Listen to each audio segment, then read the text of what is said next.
Hello everyone and welcome back. Today we're going to do my pickups video for the month of March. And like every month I said that I'm not going to pick up much anymore. I have a huge stack of stuff here. But you know, when I'm looking at it, for the most part, I stuck to my guns and I really only bought the things that I knew I was going to buy this month. Unfortunately, one part of my pickups has not come yet. I don't know when that package will arrive. There's usually a month wait once you put your order in, so I'm not sure when that's going to come, but it's going to get its own special video anyway, so it's not a big deal. Other than that, I think we can just, forego the usual pleasantries and just get right into the games, and I'll show you what I picked up this month and talk a little bit about the reasons why I did that. And first up, no surprise if you are a watcher of my channel, I picked up Icarus Uprising, and this will be the next game I play on my 3DS after I finally beat this thing. I tell you what, RPGs on the 3DS, just so hard to play because of that battery life. I like to spend a lot of time playing my games, and I just have not been able to get that Tales of the Abyss done, but I'm getting close and I'm going to get it done here quick. And then up next we'll have Icarus Uprising because I'm really jonesing to play this. I wasn't really crazy about it when I first heard about it, but now the more I see about it, the more I read about it, I just think this is going to be one of the big games for the 3DS, so definitely check this out. It comes in this nice chunky box. It's going to be nice to put it on the shelf over there next to my other 3DS games.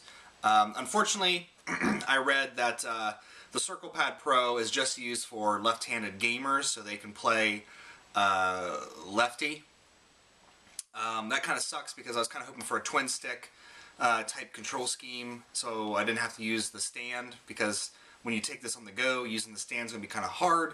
But yeah, what are you going to do? So anyway, that's a little knock to Nintendo for not including dual stick compatibility, but whatever. We'll see how it plays once I get around to it. Last month I really hit the DS hard. This month I really kind of took a back seat to another system that I really hit hard this month. And so the first pickup for the Nintendo DS is Mega Man ZX. I'm a big lover of the Mega Man series, and I just picked up the Mega Man Zero collection for the DS last month. So I went into GameStop and I saw this on the shelf, and I instantly had to pick it up because I hear these are really good. I hear they're different, and Mega Man has not been straight Mega Man for a very long time, but I hear they're very good. So I definitely want to give this a shot. I love the flashy cover there, and the graphics look really good. It looks like a really awesome Mega Man game once I get into it. I'll probably play the Zero collection first, and then get to this. So, don't expect a video on this anytime soon. I've been really wanting to hit my DS hard. There's a lot of games on my DS I want to get to, but new releases keep coming out. And I want to hit these new releases so I can do time-relevant videos on them. But I'm really, I'm getting a feeling in the back of my teeth that I'm going to need to be going retro here really quick, because I'm just wanting to play these older games that I have. And then finally, I picked up Etrian Odyssey 3, The Drowned City.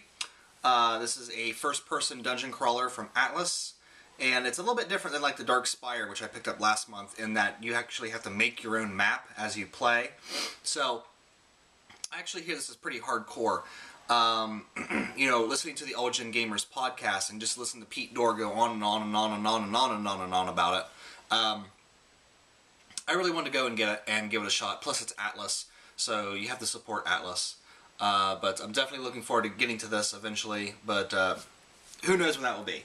I guess what I should really title this video is, hey guys, here's a bunch of games that I bought that I'll never get around to playing because I don't have any time. The one sort of, I guess you can say the DS is kind of retro now.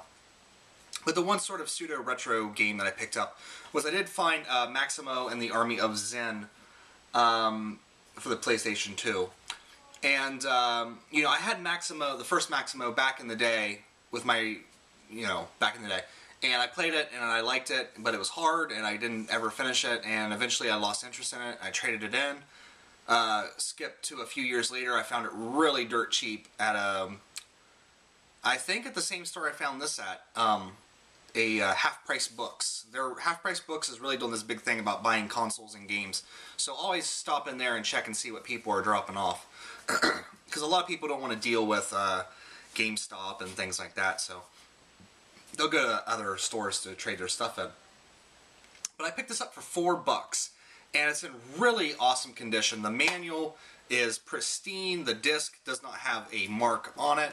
I really could not pass picking this up for $4. Never played this one. I played the first one quite a bit, but I never played this one, so I'm looking forward to eventually getting to this. I'll probably play Maximo 1 before I play this, which means I'll probably never get to this. But for $4, you can't really, you can't really not pick it up. Another game I picked up for $4, and this is the system I hit kind of hard this month. Picked this up for $4 because I heard some of the guys on All Gen Gamers talking about it again, how it's kind of zany and crazy. And when I saw that, I could get it for $4.50, I figured, why not? When a game gets down that low, you really don't have a reason not to pick it up. Unless it's really bad. Unless it's like Superman 64, then you can just, well, pick it up anyway and laugh at it, There you go. Maybe cry a little bit. But I picked up Genji Days of the Blade. Now, when I get to this and when I play it, I'll probably go back and try to find the PS2 prequel. This is a sequel to Genji, I don't remember the subtitle name on the PS2. So I'm gonna, eventually get around to playing this.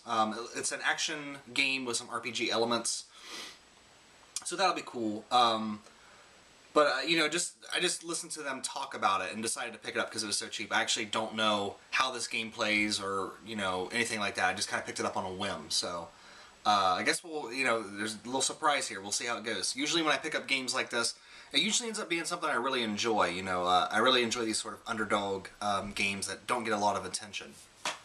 So we'll see how that goes.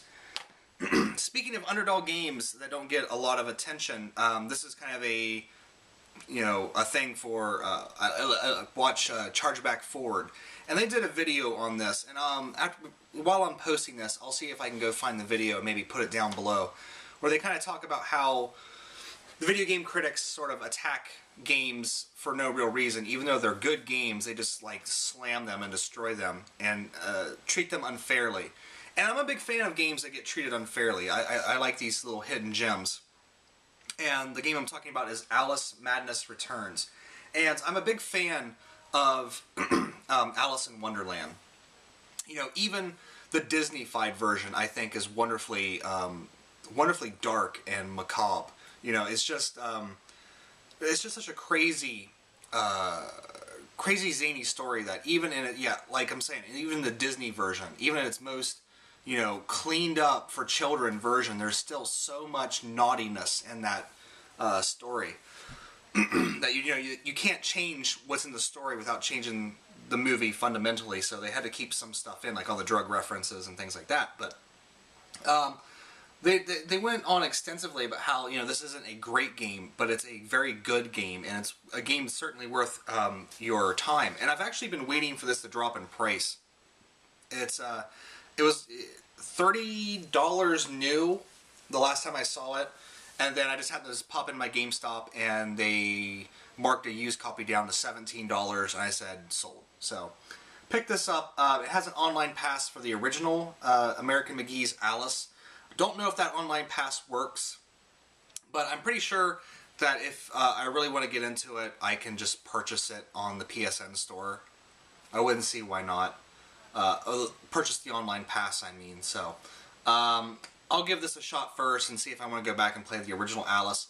If any of you guys have played the original Alice, drop me a line down below and tell me what you think of it, because I'm definitely interested in this because it just looks so dark and twisted and just fantastic. So definitely looking forward to getting to this. Big thank you to Chargeback Forward for always bringing out interesting games that sometimes slide under the radar.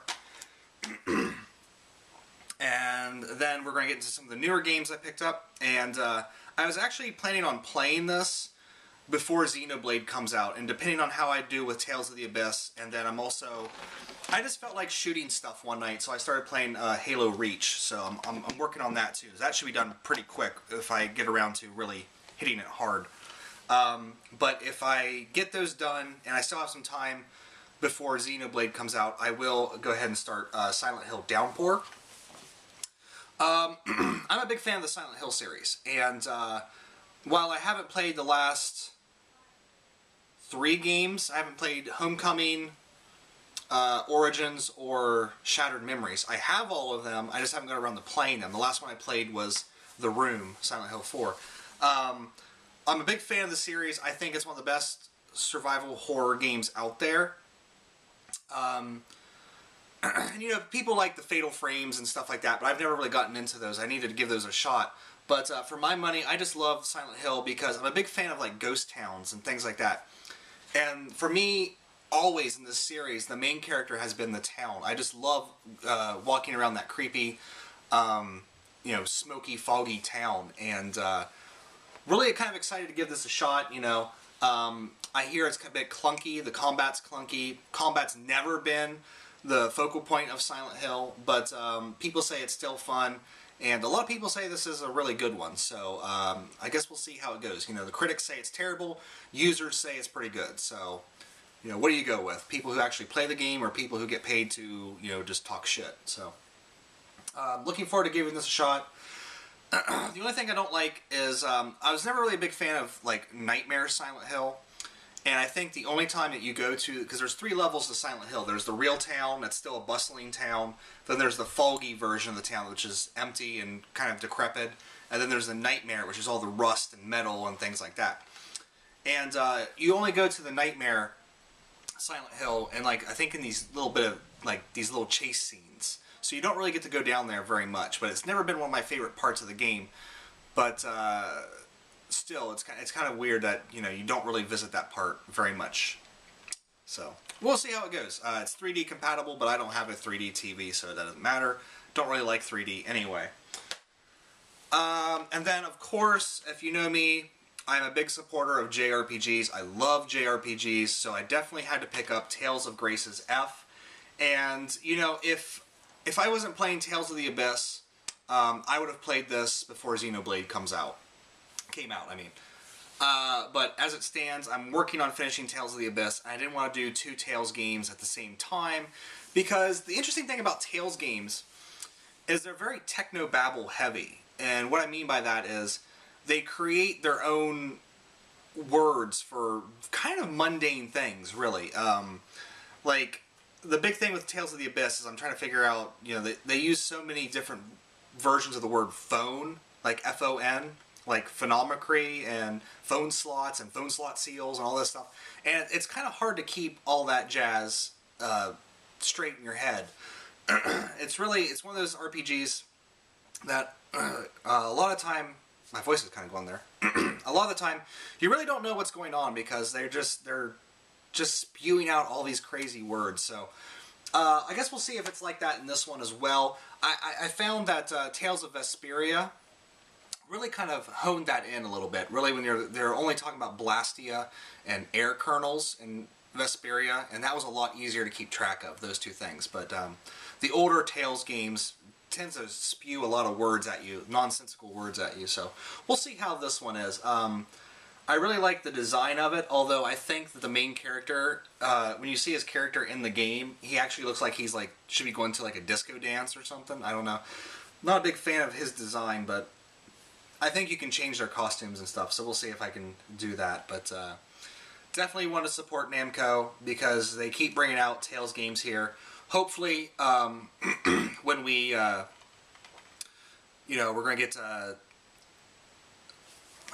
which one? Was it Tales of Innocence? Yeah, Tales of Innocence. Hopefully will be coming out on the Vita. Tales of Exilia will hopefully be coming out on the PS3 over here. And I read something that Namco re-upped the trademark for Tales of Hearts, which is a DS game that they didn't bring out over here in America. So they might be doing something with Tales of Hearts, like bringing it to the 3DS. That'd be awesome. I'd be really happy with that. I'd also like to see a port of Tales of Rebirth. We never got that. A PS2 PS2 Tales game that we never got. I'd actually have preferred Tales of Rebirth to Tales of the Abyss, because I already own Tales of the Abyss on the PS2. So hopefully they'll bring out Tales of Rebirth as well. But Tales of Grace's F. I have a feeling that this one's going to be kind of hard to find, because I don't think that they're printing very many of these. So definitely go out and pick it up, because it might actually be kind of expensive later down the road. So there we go. The next game I also kind of picked up on a whim, and that is Phantasy Star Universe. I picked this up because I saw it there at GameStop for like $15, and I remembered how much fun I had with Phantasy Star Online on the Dreamcast, and I never even played that game online. I just played the single player, and I had a blast with it. So I picked this up. It says it has a interplanetary single player adventure across 12 chapters, so that'll be cool. I don't have gold Xbox Live, so I don't know how much online stuff I can do with it, but I've never really been into online games anyway. When you have to play online, you have to meet people to play online, it becomes kind of a job almost, and I don't like that. I like to be able to play on my own time. So I'll probably just play the single player campaign of it, but I do enjoy the Phantasy Star games. I would prefer old school Phantasy Star. Sega, if you're listening, old school Phantasy Star, that'd be great. But the new Phantasy Stars aren't that bad either, so we'll give it a shot and see how it goes.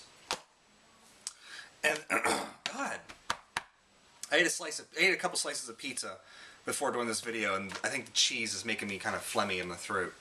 But anyway, the last game I'm going to talk about here is, of course, Mass Effect 3. Picked it up.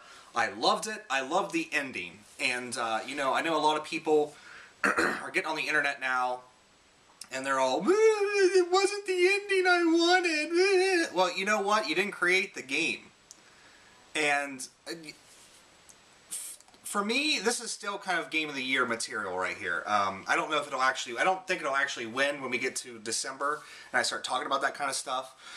But for right now, I really do think this is an awesome game. And I'm really kind of losing respect for BioWare a little bit because...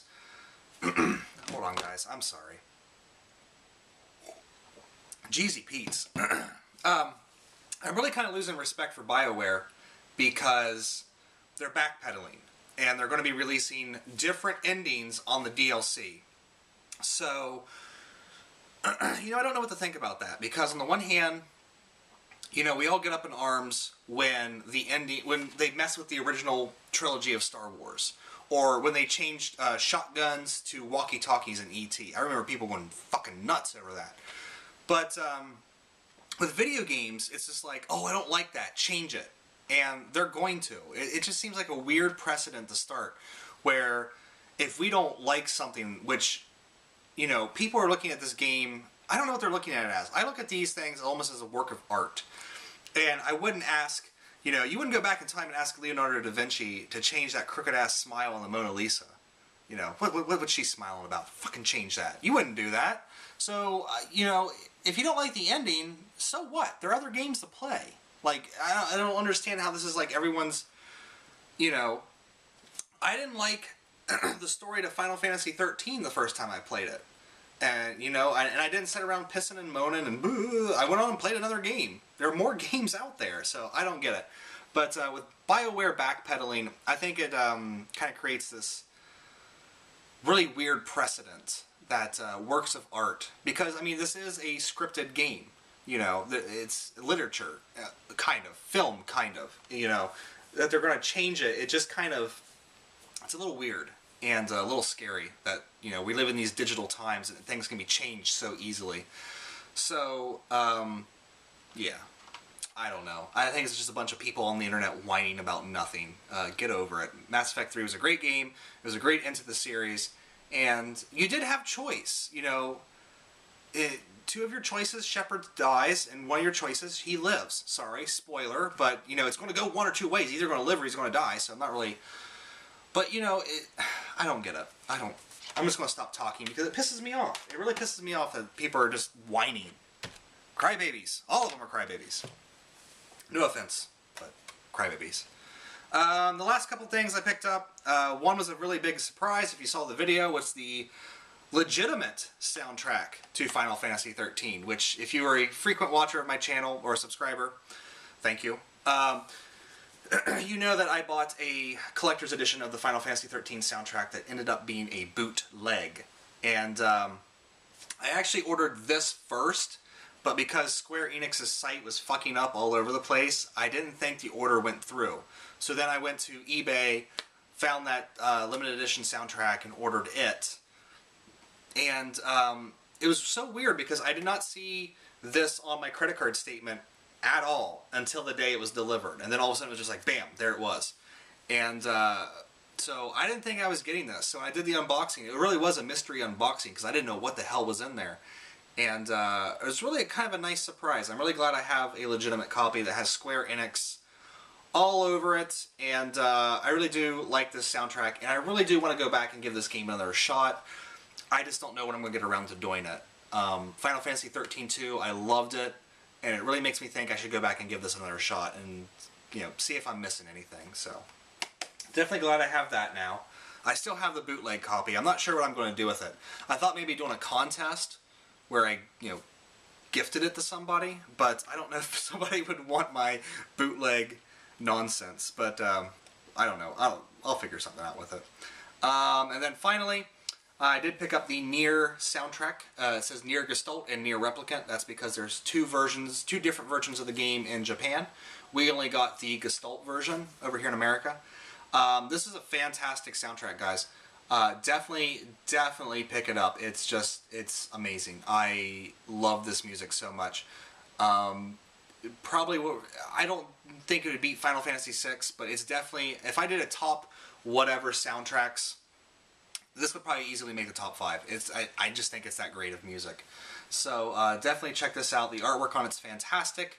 And if you order from Play Asia, it's not super expensive. So Rio Atreides 1 pointed me towards the direction of Play Asia because for some reason I forgot about Play Asia while I was looking for this soundtrack. And thankfully he did that. And I thank him. Thank you. Because I picked up this for a lot less than what people are selling it for on eBay. So that is my pickups, guys, for, what month is this? March. It's hard to keep track sometimes. You know, next month, I really only have 2 games on pre-order. That's Xenoblade and Witcher 2. And I've been really feeling a Jones to buy Super Nintendo and Nintendo games again. So I would expect next month's pickups video, if you guys care about pickups videos, to be a little bit more NES, SNES, Sega Genesis heavy. Maybe some PC Engine games, I don't know. I really do feel like buying some old school games, because I read, you know, Ready Player One, which I should have. I also bought Ready Player One and read it. It's a fantastic book. Please pretend the cover is right here. It's over there on the bookshelf, and I don't want to get up. But actually, it's upstairs. But anyway, I read Ready Player One, and it's really put me in sort of a classic gaming mood. I really kind of want to go back and play my Atari 2600, but I know as soon as I boot that thing up, I'm going to be like, oh, this is fun for like 5 minutes. I'll be like, okay, let's go do something else. But I really do feel like playing some old school goodies, so hopefully next month I'll be able to indulge in some retro stuff, because I've been buying new stuff, newish stuff, pretty extensively here the last couple months. So with only those 2 games coming out, I think next month might be a retro month. So, but anyway, that's it for now. I'll put up another video here soon, probably the review for this, or not review. I don't do reviews. I do discussions. We talk about things. Game discussion for Tales of the Abyss or Halo Reach, whatever comes first. And then, yeah. So I thank you guys for watching. If you're new to my channel, you know, check out some of my other videos. You might find something there you like. Please subscribe if you do like me. Like it's a contest. Please subscribe.